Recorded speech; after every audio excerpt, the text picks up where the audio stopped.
The Red Sox are up next at number 15. It's time to go to the podium and see the commissioner. With the 15th pick, the 2025 MLB draft, the Boston Red Sox select Kyson Witherspoon, a right-handed pitcher from the University of Oklahoma. The Minnesota Twins have the next pick.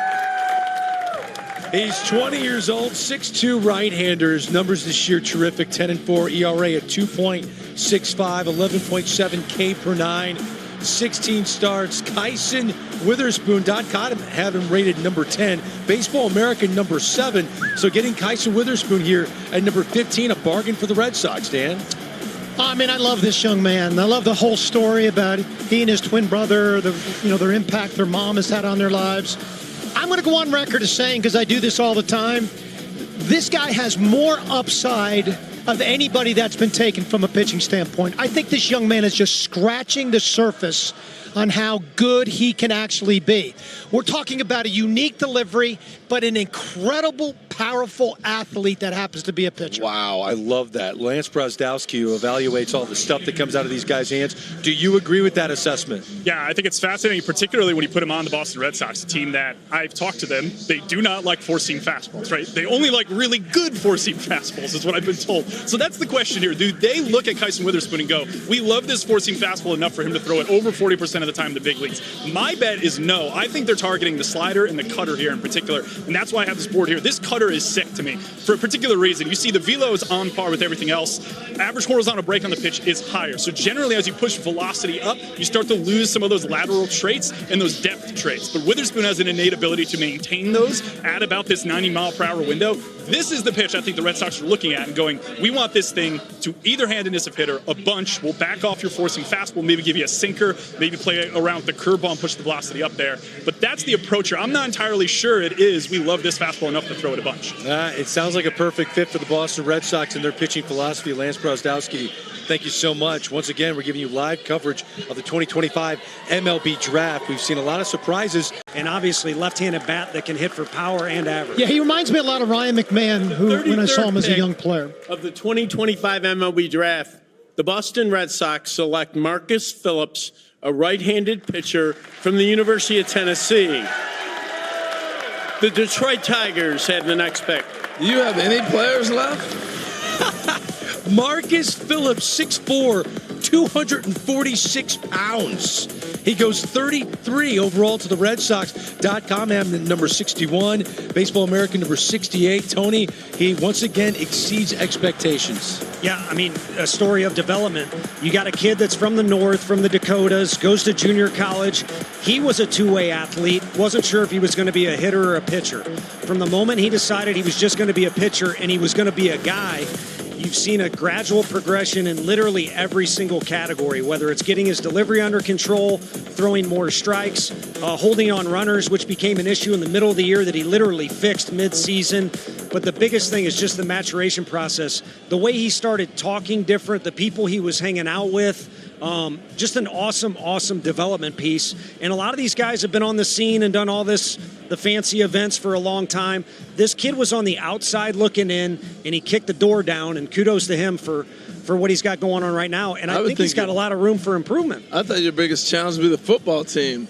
That's a big brother right there, man. Yo. Julius Peppers might be his comp. Yeah, right. I heard that from a big league team, but he can throw. Yeah, and 100 miles an hour with the heater, throws a slider and a changeup. Lance Brozdowski, are those offerings big league ready? Yeah, I'm not sure if Julius Peppers had a slider, but Marcus Phillips has a very good slider, and that is what the Red Sox are drafting. They're showing their hand here. The fastball quality here for me is below average, but the slider is plus. The spin rate right there, spin capacity for him, really strong, something the Red Sox value internally. Both their pitching picks here are kind of fascinating between Witherspoon and Phillips. A bit of a deviation from what they've done in the past. They're going to push the slider here for sure. Yeah, there you see him, Marcus Phillips throwing that slider. 6'4", 246 pounds. Red Sox with another arm.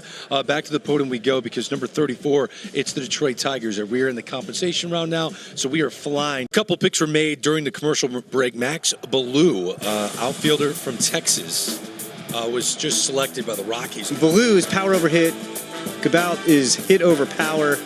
The reason they lasted this long, they're both very intriguing college hitters, is that, they're not high on the defensive spectrum. Blue's probably. Oh, man, I disagree with you so much on Blue here. I just can't keep my mouth shut. I saw him play for 3 straight years. You think he can He's play a center? plus right fielder. And then Anthony Ianson, 6'2" right-hander out of LSU, a guy that you had a chance to see probably, Tony, right? Yeah, and I mean, with the Team USA guys last year, so he fits the profile as far as how physical he is and how good the stuff is. But to me, the key with him is locating. He doesn't miss the glove. And most pitches that get punished are ones that are not located well. And on top of having great stuff, he locates about as well as anybody in our league this past season, at least. He really gets on top of the baseball. He's a fun guy to watch pitch. Yeah, and he can manipulate the off-speed pitches a little bit. As you can see here, he can do different things with it, whether it's lower in the zone or it's, 0-0 count or with 2 strikes. A pretty polished pitcher. When you first see him, you just think stuff, big guy, athlete, but he's a true pitcher. It's time for the Boston Red Sox. Boston selects Mason White, a shortstop from the University of Arizona, Minnesota. All right, so for White, one of Arizona's top offensive performers last season, 19 home runs, takes it up another notch with 20 this year, and it looks like with that bat speed can keep building, Jonathan. Yeah, absolutely, and there's going to be that trade-off because for his power comes a lot of swing and miss. The strikeout rate, the chase rates, he's going to have to work on all that. He may always be a power over hit kind of guy, which is not your typical middle infielder. And might give him a chance to play shortstop, but he's probably best suited to go over to second base and be that sort of offensive-minded guy with some thump at the plate. He can rein in the swing miss just a little bit without getting rid of that aggressiveness that makes him a good hitter. He could hit. Minnesota selects Jason Wrights. Boston selects Christian Fouch, a right-handed pitcher from the University of Arkansas, Minnesota. All right, so the Razorbacks came in with a bullpen that threw flames. Christian Fouch arguably leads that group. 98 can touch 100. Coming out of college, you like that a little more than your prep guys, John or Jim? Yeah, it comes down to consistency with Fouch. Arkansas has lots of talented arms on that staff. He's got one of the best of them. As you mentioned, sits 98, tops out at 100, although the fastball doesn't have a lot of life and control to it, so he's got to work on that. He's got an upper 80s splitter that can be devastating at times, has a mid-80s slider that he kind of lost some feel for. This is a guy who might have gone the top 3 rounds with a big year, so this is a good value here for the Red Sox. And you like to see it. They're going to look for another guy to replace that pen. We've got the Twins next. And the picks are rolling through, and it looks like it's time for the Red Sox at 178. Boston selects Leighton Finley, a right-handed pitcher from the University of Georgia, Minnesota. UGA sends off Leighton Finley, and he has a season that he will love to cap off here. Touched at 98 at one point. That was a career high and a career best 27.5% strikeout rate. Yeah, I mean, we have 2 best pitches on there, and I think that's kind of the question with Leighton Finley. I don't know. It's consistency. At times, the fastball's really good. You mentioned Melanie. It touches 98, but it can sit around 91, 94 at times, too. The slider can be a quality pitch, and other times it's more fringy to average. He also has a curveball and a changeup, 6'5", 225-pounder, kind of a short arm delivery that can provide deception.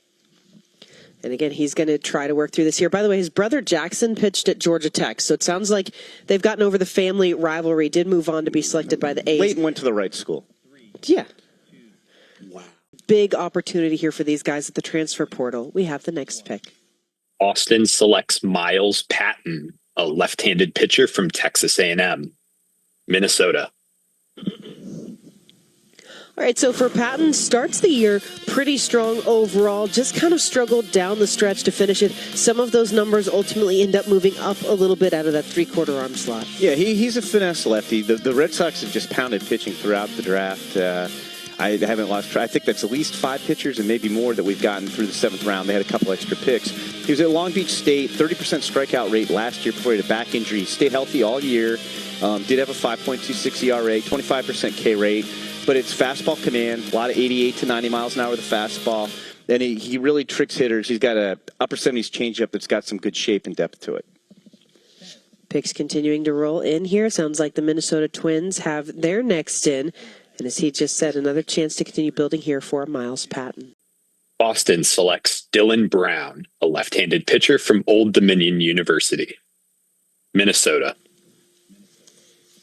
All right, well, this is not the first time we have seen a pitcher come out and do great things for Old Dominion. Dylan Brown looking to be the next to do just that. 3-year starter for them, posting a .406 in his finale. 15 starts, 82 innings of work, and a 28.5% strikeout rate. Another three-quarter slot guy. Were you just comparing him to Justin Verlander? No, I was just referencing that they've produced another pitcher. Yeah, he's a 6'5" lefty. It's feel for pitching ahead of raw stuff. He does miss bats with his 3 pitches. The fastball's got some life. It's around 90. It tops out around 94. It's a decent low 80s slider and an 80 to 81 mile an hour changeup.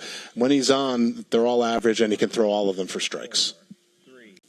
We're just a few seconds away here from the Boston Red Sox pick. Again, getting a look at Nichols for the Rays. We'll keep it in the AL East. Boston selects Jacob Mayers, a right-handed pitcher from LSU. Minnesota. All right, so for Mayers, this is a role you will see pretty often, especially with LSU. Transfers in from Nichols after he led the Southland Conference with 106 strikeouts, a 165 opponent batting average. Pushes into the Tigers rotation, 4.80 ERA overall. The walks did start to creep up. Yeah, I mean, he had a hard time getting a lot of innings at LSU because they were talented. He wasn't throwing strikes, but there aren't many guys in this draft who can throw 102 miles an hour, and he can. I mean, that's his ticket. He led the Southland Conference in strikeouts back-to-back years before he transferred. He usually worked around 96 to 97 with carry and arm side run. He's got an upper 80s slider. Yet again, guy with a great arm. It's going to be about finding more consistency at the next level. Projectability. Sounds like we've got the 298th pick with the Red Sox in. Boston selects Maximus Martin, a shortstop from Kansas State. Minnesota. All right, I know we talk about great names in the draft, but I don't know how you go Maximus Martin and not put yourself on the map. And, of course, the first thing that's said is he exploded his junior season, 8 home runs through his first 17 games, settling for a .320 average, 14 total home runs, and 18 doubles as well. Strikeout rate did go up a little bit with that power on the righty. Yeah, he began his career. He was at Rutgers as a freshman, Georgia State as a sophomore. Now he's at Kansas State. You mentioned the year he had. Replaced Kalen Culpepper at shortstop. Also saw action in center field. Defense at home is a little bit of a question, but he's got some power potential, big exit velocities. He'll flash some plus straight line speed. Interesting guy. He's actually ranked. You don't see a lot of ranked prospects get drafted here, Jonathan. Got a couple here. But 223 on the MLB pipeline, top 250.